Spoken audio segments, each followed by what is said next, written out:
आप सभी का स्वागत है।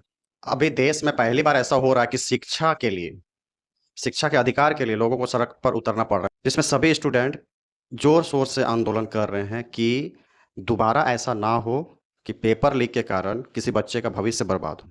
क्योंकि नीट का पेपर जब से लीक हुआ है, इस दौरान बहुत सारे बच्चों ने अपनी जान भी दे दी, क्योंकि ये कहना आसान होता है कि दोबारा पेपर ले लेंगे, लीक हुआ तो क्या हुआ? क्योंकि जब बच्चे तैयारी करते हैं तो जी जान लगाकर जो बच्चे तैयारी करते हैं और जब पता चलता है कि पेपर लीक हो गया, तो दोबारा उस काम को कर पाना पहाड़ तोड़ना जैसा होता है।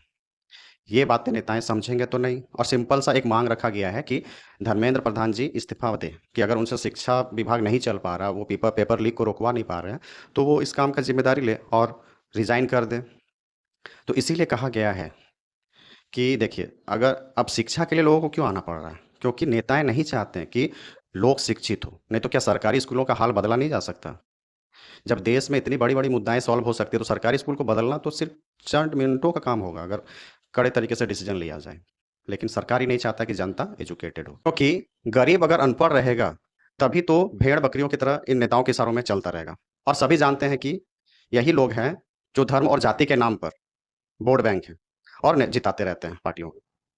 तो 1942 में अम्बेडकर जी ने कहा था, एजुकेट, हेजिटेट एंड ऑर्गनाइज्ड।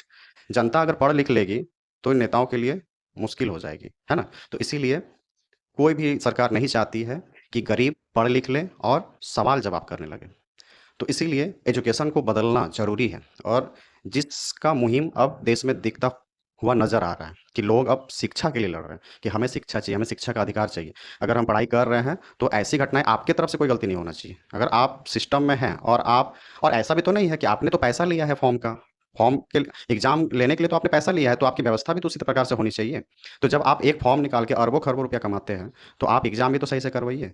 तो इसी चीज़ पर अभी दिल्ली के जंतर-मंतर पर भारी शिक्षा के अधिकार के लिए भारी संख्या में स्टूडेंट जुट चुके हैं और धर्मेंद्र प्रधान जी के इस्तीफा की मांग कर रहे हैं, तथा सोनम वांगचुक को जो उठा लिया गया है, उन्हें छोड़ने की मांग पर अड़े हुए हैं, ताकि शिक्षा व्यवस्था बदल सके।